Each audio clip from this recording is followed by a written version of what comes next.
કૃષ્ણ, જય માતાજી। કેમ છો બધા? મજામાં થશો? તો આજે આપણે ખાસ રેસીપી લઈને આવી ગયા છીએ।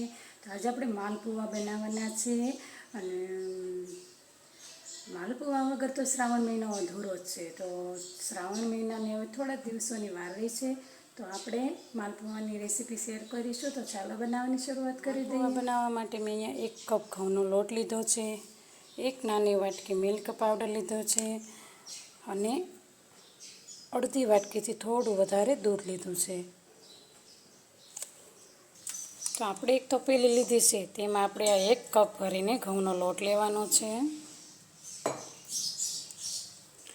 તેની સાથે આપણે 1 નાની વાટકી મિલ્ક પાવડર છે, તેમાં આપણે આ અડધો કપ ખાંડ લેવાની છે। ખાંડને આપણે દળવાની નથી। તેની સાથે આપણે આ ફૂલ ફેટ દૂધ લીધું છે, તે ઉમેરી દેવાનું છે અને સારી રીતે મિક્સ કરી લેવાનું છે। તો હવે આપણે થોડું થોડું પાણી ઉમેરતા જઈશું અને મિક્સ કરી લઈશું।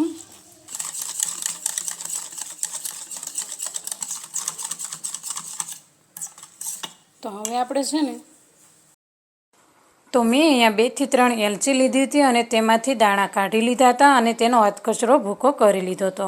તે ભૂકાને આપણે તેમાં ઉમેરી દેવાનો છે।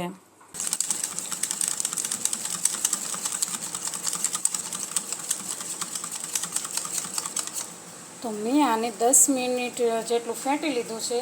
તો હવે આપણે આને ડીશ ઢાંકી અને થોડી વાર માટે રહેવા દઈશું। તો થોડી વાર પછી આપણે આ થોડું મીઠું ઉમેરી દઈશું।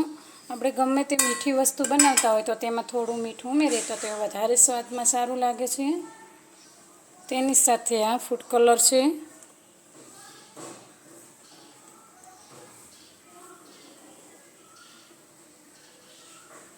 તે પણ ઉમેરી દઈશું અને તેને સરસ રીતે મિક્સ કરી લઈશું।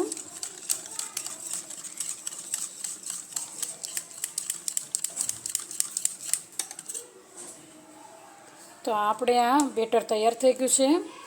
તો પહેલાં આપણે થોડી રબડી બનાવી લઈશું। તો 1 તપેલી લીધી છે, તેમાં આપણે 1 વાટકી દૂધ ઉમેરીશું, 2 થી 3 ચમચી જેટલી ખાંડ ઉમેરીશું, તેની સાથે અડધી વાટકી જેટલો મિલ્ક પાવડર છે તે ઉમેરી અને સરસ રીતે આપણે મિક્સ કરી લઈશું। આપણે આ મિલ્ક પાવડર મિક્સ કરી દીધું છે। તો હવે આપણે તેને ગરમ કરી લઈશું। ગેસ ઓન કરીશું। તમે ઈચ્છો તો ફક્ત દૂધની પણ રબડી બનાવી શકો છો, પણ મેં અહીંયા મિલ્ક પાવડરનો પણ ઉપયોગ કર્યો છે।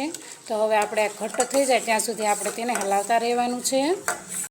તો આપણી રબડી તૈયાર થઈ ગઈ છે। તો આપણે હવે ગેસ બંધ કરી દઈશું અને થોડી વાર માટે આપણે ઠરવા દઈશું। આ રબડી ઠરશે એટલે ઓટોમેટિક ઘાટી થઈ જશે।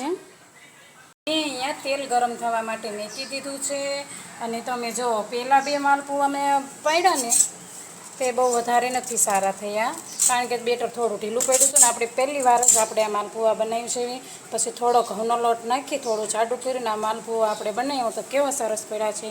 તો આપણે છે ને બેટરને આટલું ઘટ્ટ રાખવાનું છે। તો હવે આપણે આ તેલ ગરમ થઈ ગયું છે, તો તેમાં આપણે આ માલપુઆ પાડી દઈશું। તો પહેલી જ વાર બનાવ્યા છે ને આટલા પરફેક્ટ બને તો એ સારું જ કહેવાય અને એકદમ ફૂલેલા માલપુઆ આપણા બની રહ્યા છે।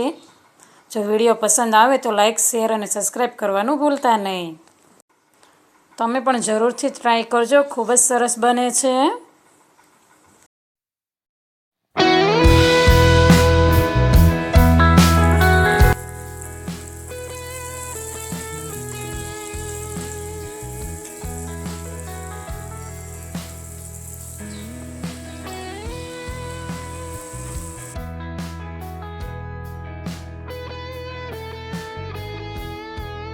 તો એકદમ સરળ અને સિમ્પલ રીતે આપણા માલપુઆ બનીને તૈયાર છે। તો રબડી સાથે માલપુઆને આપણે સર્વ કરીશું। વિડીયો પસંદ આવે તો લાઇક, શેર અને સબસ્ક્રાઈબ કરવાનું ભૂલતા નહીં।